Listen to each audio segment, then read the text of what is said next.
Well, this was the time of year when crews were out in full force trying to fix up our roads. You've probably noticed a lot of potholes and cracks nearly everywhere that you go. Now one neighborhood is asking for help from county leaders.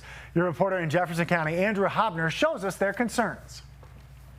There's been long-time concerns here on North Turkey Creek from residents in the Indian Hills neighborhood about the road maintenance along a main thoroughfare, the cracks in the street that you see behind me, but also just how little space and degradation along the sides of these roads that lead into some very tight areas, so much so that they're asking Jefferson County to step in and help.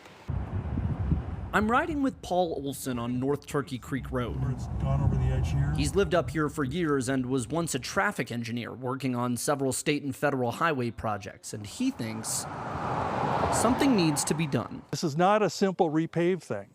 From cracks in the road to deteriorating shoulders, residents say it's a concern for everyone, from drivers to bikers. With the deterioration on the edges, they're having to ride more out into the lines of traffic and have an even higher risk to both vehicles and their own safety. Those trying to avoid damage to their own vehicles even. If you're swerving to miss a pothole, there could be a car coming the other way. We're looking at a potential head-on collision. Karen Marshall's lived in the area for over a decade and has called Jefferson County officials to see if anything can be done. They're not satisfied. They're not happy, and they would like to see something done.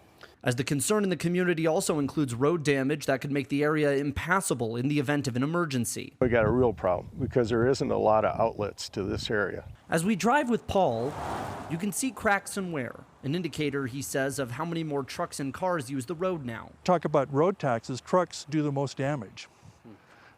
These cars don't damage hardly anything at all. As they hope the crews will come by and be able to fix a main thoroughfare in Jeffco's foothill communities. Now, Jeffco has been out here doing some spot fixes of the road, but residents say they'd still like to see a little bit more, maybe in time, a complete transformation of this corridor as more and more people move up into this area. Here in the Indian Hills neighborhood of Jefferson County, I'm Andrew Hobner, covering Colorado First. Andrew, thank you. Andrew covers what's happening all across Jefferson County. You can always reach out to him by calling 303-863-TIPS or send him an email at yourreporter@cbs.com.